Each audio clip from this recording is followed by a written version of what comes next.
자, 오늘 목표 주가 상향 조정된 종목은 LG 생활건강, 그리고 LX 인터내셔널, 그리고 하향 조정된 종목은 HMM, 그리고 LG 이노텍, 하이트진로, 그리고 웅진 싱크빅이 되겠습니다. 자, 첫 번째로 상향 조정된 종목부터 체크하겠습니다. 바로 LG 생활건강인데요. 메리츠증권 매수 의견 유지 85만원에서 95만원까지 크게 높였습니다. 제목은 회복 중이다 이렇게 얘기하고 있는데요. 우선 3분기 실적은 화장품 판매가 부진하면서 실적이 안 좋을 것이다 라고 내다보고 있습니다. 세부적으로 화장품회 쪽에서는 중국에 대한 타격이 계속 이어지고 있고 면세점에 대한 반등 기대감도 그닥 크지는 않다라고 판단하고 있고요.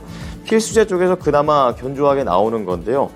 생활용품에서는 추석 효과를 좀 보고 있고, 그리고 음료 쪽에서는 탄산음료가 좀 더 확대가 되면서 매출이 늘어나게 됐습니다. 두 번째 제목은 속도는 더디지만 방향은 맞다 정도로 보시면 될 것 같은데요. 우선은 면세점 기대할 만큼은 아니지만 계속해서 회복되고 있다는 것을 언급하고 있습니다. 트래픽 증가가 뚜렷하다라는 내용인데요. 6월에 방역 의무가 해제가 되면서 입출국 숫자가 늘어나고 있고 실제로 전년 대비해서는 2배 이상 늘었고, 그리고 2019년 그러니까 코로나가 있기 전 대비해서는 현재 21%까지 회복을 하고 있다라고 얘기하고 있습니다. 그리고 중국과 관련해서는 최악은 지났다의 관점인데요. 부양정책, 그리고 광군제 특수, 거기에다가 전인대까지 내년에 1분기에 동계올림픽까지 또 하나의 모멘텀으로 얘기를 하게 되면서 목표 주가를 크게 높였습니다. 다음은 상사 관련된 종목 LX 인터내셔널입니다. 삼성증권이고요. 매수 의견 유지 48,000원에서 54,000원으로 높였습니다.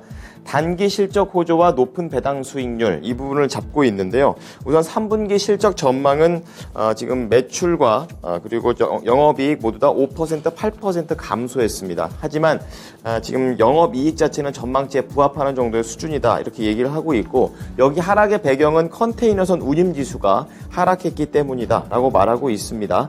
지금 물류사업 실적이 전분기 대비 감소가 이것 때문에 불가피해 보이긴 하지만 기존 물량의 높은 비중에 힘입어서 어느 정도 실적 방어가 될 것이다 라고 보고 있고요. 또 두 번째로는 매크로 불확실성에도 높은 배당 수익률을 얘기하고 있습니다. 미국의 CPI 지수가 예상치를 상회하면서 경기 둔화에 대한 우려감이 커지고 있습니다. 강달러에 대한 부담도 동시에 악재가 되고 있는데요. 하지만 석탄 가격이 계속해서 견조하게 진행이 되고 있고, 그리고 석탄 사업 쪽에 2년 동안 계속해서 높은 이익을 냈던 그런 LX 인터내셔널입니다. 그렇기 때문에 이 돈을 가지고 사업의 포트폴리오를 변화시킬 수 있다는 부분도 얘기합니다. 또 여유 현금 흐름에 대한 이 배당 재고를 적극적으로 검토하고 있다는 것을 또 하나의 포인트로 봤습니다. 다음은 컨테이너선 운임지수와 연결해서 HMM 체크해 보겠습니다. 대신증권 마켓 퍼폼 그리고 29,000원에서 2만원으로 하향 조정을 했습니다. 4분기부터 실적이 급감한다라는 우려되는 제목을 달았는데요. 컨테이너 운임지수가 8월 중순 이후에 급격하게 하락하고 있습니다. 하반기와 내년 실적과 관련해서 시장의 전망치를 크게 하회할 것으로 내다보고 있습니다. 특히 올해 4분기에도 운임 속도가 지금처럼 계속 떨어지게 되면은 이 운임지수가 1000포인트 가깝게 급락할 가능성을 배제하기가 어렵다라고 얘기를 하고 있고, 이게 결국에는 경기 위축에 대한 후폭풍을 이런 운임지수가 하락하는 것으로 이어진다라고 분석하고 있습니다. 그리고 3분기 실적 전망은 전망치를 하회하고 있는데요. 매출액이 4조 2천억 원, 그리고 영업이익은 2조 원대를 예상하고 있습니다. 시장의 전망치를 약간 하회하게 되는 그런 내용이 되겠고요. 올해하고 내년에 이런 실적 전망 추정치를 낮추게 되면서 목표 주가를 낮췄습니다. 다음은 LG 이노텍입니다. 메리츠증권 매수 의견 유지 50만원에서 47만원으로 낮췄습니다.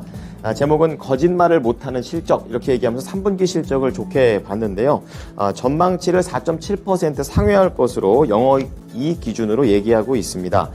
지금 아이폰 14, 그러니까 신형 아이폰에 대한 출하량이 불안하다 이런 얘기들이 나오고 있지만 역시 여전히 9천만 대 기존의 생산 목표를 유지를 잘 하고 있다라고 얘기를 하고 있고요. 그리고 하이엔드 위주의 이 물량 확보, 그리고 스펙 상향에 따른 판가 상승, 거기에다 우호적인 환율까지 양호한 실적 모멘텀이 지속할 것으로 봤습니다. 두 번째는 올해 4분기 눈높이를 좀 더 높일 필요가 있다 이렇게 얘기를 하고 있는데요. 프로 모델, 그러니까 더 하이엔드급 모델이 지금 수요가 강하기 때문에 이러한 눈높이 상향이 필요하다라고 얘기를 하고 있고 4분기에는 분기 기준으로 사상 최대 실적을 현재 예상하고 있습니다. 하지만 최근에 주가 조정을 고려해가지고 목표 주가는 단기적으로 낮춘다고 얘기했습니다. 네, 마지막으로 주류 업체 하이트진로 체크하겠습니다. 유안타증권 매수 의견 유지, 목표 주가 26,500원으로 낮췄는데요. 매출은 호조세가 지속될 것이다 라고 얘기하고 있습니다. 3분기 실적 전망을 내놨는데요. 전년 대비 영업이익이 14% 증가, 매출 17% 증가합니다.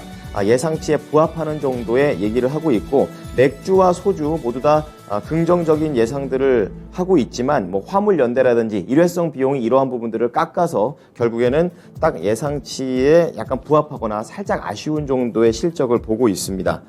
또 하나의 악재로 볼 수 있는 게 바로 경쟁 그리고 일회성 비용이 되겠는데요. 경쟁 쪽에서는 신제품 출시가 상대 쪽에서 나오게 되면서 수요 정상화 흐름에 따른 이런 일시적인 판촉 강도가 상승할 수 있다는 것을 단기 악재로 들고 있고요. 그리고 올해 일회성 비용으로 앞서 말씀드렸던 화물연대 파업 이슈 그리고 퇴직연금 개정 변경 이분과 관련된 부분들을 지금 소화해 나가고 있는 과정이기 때문에 이러한 악재는 고려해야 된다라고 얘기하고 있습니다. 자, 그렇게 되면서 내년 실적 추정치를 낮췄고요. 결국에는 목표 주가도 같이 하향 조정을 했습니다.